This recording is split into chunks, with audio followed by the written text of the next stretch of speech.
Um, this is my first conference as well, and it is probably perfect timing to be asked now because I don't know that I would, even though I've had LHON 10 years, it's like it took me a decade to be able to really get revisit that place of onset.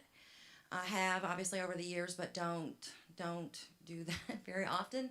So I'm just going to speak from the heart and hope it goes well. It takes a moment to even get through my story, so hope just holler at me if I tend to go over. But um, 2008, it will go down as one of the worst years in recent U.S. history. I think we can all agree, and I really agree with that because that was my year of onset. Um, so yeah, because of the financial collapse. So I honestly believe that the way in which onset impacts us has a lot to do with your circumstances in your life at that time. I can look back and acknowledge that I was in a rut in my life when this happened. My father had died less than 2 years prior. Um, I had ended a relationship. I had put all of my stuff in a storage unit and was living with a family friend in Texas who didn't care that I was a mess because he was glad to have the company. Um, and so I had no real plan and was drinking too much when it happened. And so, that was just kind of the the place I was in. That's all I can say. I did notice suddenly one day. I remember specifically one day looking at the mini blinds and not being able to distinguish the lines between them, whereas I could have just days prior. And calling my mom in Murfreesboro, where I'm from actually, which is just south of here, and you know, I understand that a lot of people have a similar story to mine where they did not know that this was in their family, and it, lots of misdiagnosis, or remained undiagnosed. Um, so that is true for me. We did not know to be looking for this, or didn't know what it looked like when we, saw it. So um, I too went to an optometrist. I remember driving to an optometrist at Walmart and was like, I can't see right in the middle. It's blurry, and it's also blurry outside of that, but it's really blurry in the middle. And he did the lens. Is this better? Is this better? Is this better? No, not better. And so that was the second to last time I drove. I drove myself back to home and thought, oh my gosh, that was dangerous, especially it had gotten dark. So, um, I don't go there very often with what happened, after that with a lot of people. But I feel like I can. That this audience, okay, I feel very misunderstood in my life. I do, and that's probably shared by others. I'm sure it is, but I feel like this audience, regardless of how those affected individually reacted to onset, can at least understand the place that I was in, that dark, confused, disbelieving, vulnerable, angry, sad place. Um, and I was alone. I was away from my family. I had this family friend, but that was it. And I I drowned my those feelings away. Those ugly feelings. I did. I just drank them away. I um, remember that I was holding out hope until this appointment I had. Mom, remember that. My mom is here. Sandra Cannon, so she's more familiar with the community than I am. Um, and I called her when it was over, and she said, give me the news. And I said she'd been waiting to see that if it was hereditary. And I said, yes, he said it was. And my friend had written down, I said, it says a strain 11778. And she knew what that was, and I did not. And she, lost it on the phone. And it's like, I don't remember much after that. I mean, this was intentional. I did not want to deal. I did not want to live like this.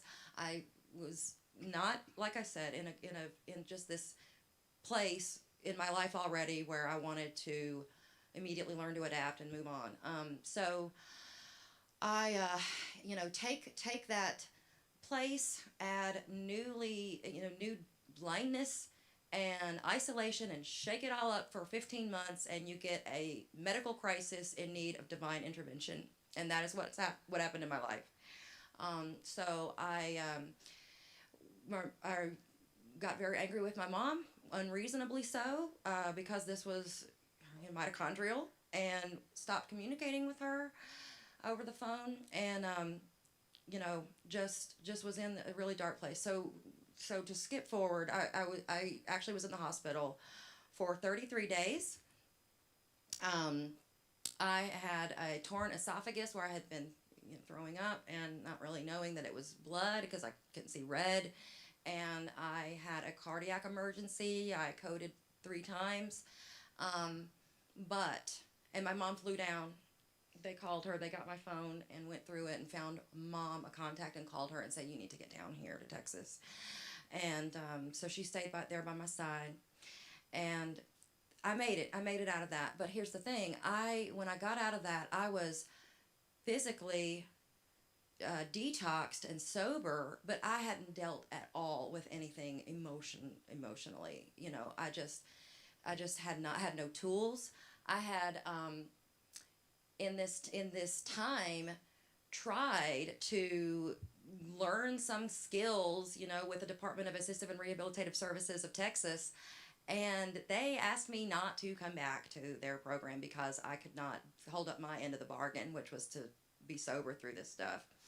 So I literally had no skills, no tools, and I went to treatment. I am in recovery from alcoholism, and have many years under my belt now. But I moved back to Middle Tennessee, to Nashville, where I had family who could help me, and I was given a second chance in many ways, a second chance at rehabilitative services. Tennessee Voc Rehab is awesome, and I a second chance at that relationship, because God had a plan for me, and He made sure that person was in Nashville with no ties here when I was going to come back here so that my family could help me. And we rekindled it, and I had a second chance, at life, physically, literally, and also a way of life. And I had, everything in front of me. This person, Jeff, who's my husband now, he happened to have a job where he was working from home for himself, so he could take me anywhere I needed to go for this training, for vocational rehabilitative training, to where I needed to go to work on my sobriety. It was just one thing after another happened, and God put people in my pathway. I've always marveled at how someone who can't even see faces make that connection, get myself anywhere. All the right people were put right in front of me, right when I needed them to show me exactly what to do. And I'm coming from a place of not knowing what to do at all. There is no instruction book on this. We all have found that to be true. So I met someone who mentored me as my assistive technology instructor. And she was at my house one day, and we were learning, these key commands to check email. And she said, listen, you already have an undergraduate degree. Your goal, your employment objective is something in clerical, and I'm telling you, you can do more than that. And she said, what have you always wanted to do? And just to kind of make her shut up on the point, I said, go to law school. What are you gonna? So there. And she said, you can do it. You can absolutely do it. Those books, they all started in digital form when they went to the publisher, so we can get you those, and you can use your screen reader and you can listen. And I thought, that is crazy. That is crazy. And she said, listen, if you want to, I'll give you the $50 it costs to apply, because we searched and we made it the lesson for the day was how to find that information on the computer with a screen reader. And she said, I will pay the $50 for you apply. And I thought, I am not taking money from this person, and I took the LSAT, and I just moved on, kept my head down, and worked, and learned also that I had aptitude as an audible learner, and and got in and started law school. I just going, oh my God, I had lost my vision like 2 years prior, and I walked. I moved to the campus area and was able to walk to class every day, and that is where I grew up again. I grew up. I learned to love myself again. My relationship, he stayed in the background while I worked on me and while I made something of a life like this. And did it with a reader, and Voc Rehab absolutely helped me, provided that reader. And I just listened to all this law day in and day out and did it. And my mom, when I started, said, you're going to graduate with honors when this is all done. And I thought, Mom, that's one of those things you say, like, you were the cutest baby that's ever lived. One of those, that you can't live up to, and it gives you a complex when you don't. But she's glad that happened, because I thought, good grief, what do you? No, just tell me you'll have great attendance or something. That mentor that encouraged me to go, she was at my graduation. And also the family that has supported me so very much. I did, yes. But I when I walked to those classes every day is where I grew up again, and I would pray every day, just help me do this one more day. Just make it go as well as it did yesterday, please. And I did it. I did it with his help, and I make no bones about that. And I knew from the day I started that I wanted to do something with this. I wanted to do something with it. God had set the reset button on my life for a reason. And I was given all this opportunity for some reason. And I said, I want to help people with disabilities. I want to help them make sure that their rights are protected. I don't know what that looks like. I just know that that's my calling. And so I can agree with having found your purpose through this. And so I was able to do that, and I found that I was actually had a lot of aptitude for a lot of areas of the law, but it never deterred me from wanting to get out and help people because I know firsthand now what it's like to be kept from something, what it's like to be disabled by society, not because you are disabled. And so if I can just chip away at that iceberg in some small way, then I have done a good job in my life. And so that's just what I do. And I now work as an assistant attorney general of Tennessee. And I have a daughter. I've been married to that man for 2 years, and we had a daughter last year. So she's 11 months old. Her name is Lily. And, we learned so much, obviously, about LHON through going through it. And we're going to find out so much more tomorrow about the mitochondrial aspect of it. But I know that, that my daughter now is a carrier. I know that. And I am able, 10 years in hindsight, and I honestly could not have said this if I were asked to speak last year or the year before. It's taken me that long to really read about this thing because it was so painful. And so I feel like my drinking and my lifestyle played a role in my onset. I can just finally swallow that, because I think that sometimes environmental factors, are at play in our lives, and so I'm going to have to be real with her about that, with Lily.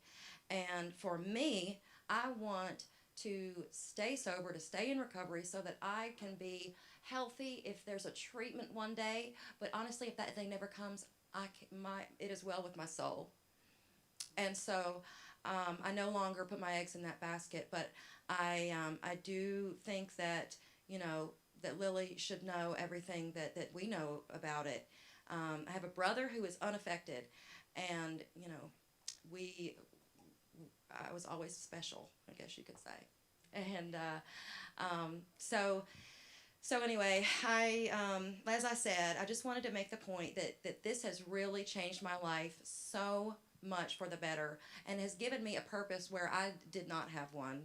And law school had always been a dream of mine, but it was on the back burner and getting further and back, And so to have the opportunity, to have the services, to have that mentor, and to walk, across the stage, and her to come greet me after was the best day of my life, besides my daughter's birth. And the worst day before it was when my car drove away because somebody bought it. That was tough. That was very tough. So as I said, I feel misunderstood a lot, but wow, I've never been in a room full of people who get it, who get why I can look at them and not see them. You know, and just I'm involved with the blindness community here.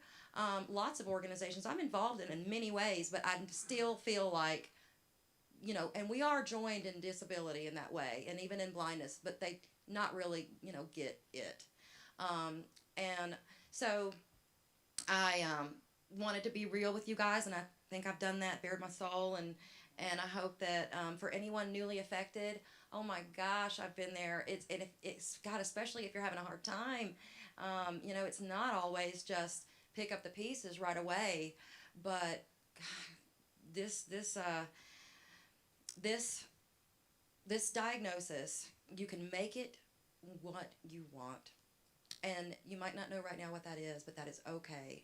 So I just want to thank my mom who's here right now, and that's all I got. Thanks.